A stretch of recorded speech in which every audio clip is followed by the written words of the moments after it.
ನಗರದ ವಾಲ್ಮೀಕಿ ಅಭಿವೃದ್ಧಿ ನಿಗಮದ ಅಧೀಕ್ಷಕ ಆತ್ಮಹತ್ಯೆ ಪ್ರಕರಣಕ್ಕೆ ಸಂಬಂಧಪಟ್ಟಂತೆ ಮೃತ ನೌಕರನ ಮನೆಗೆ ಮಾಜಿ ಸಚಿವ ಕೆಎಸ್ ಈಶ್ವರಪ್ಪ ಭೇಟಿ ನೀಡಿದ್ದಾರೆ.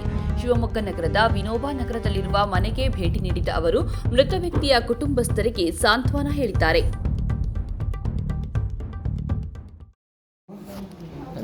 ಅಲ್ಲೇನಿಲ್ಲ, ಅಲ್ಲೂ ಏನಿಲ್ಲ.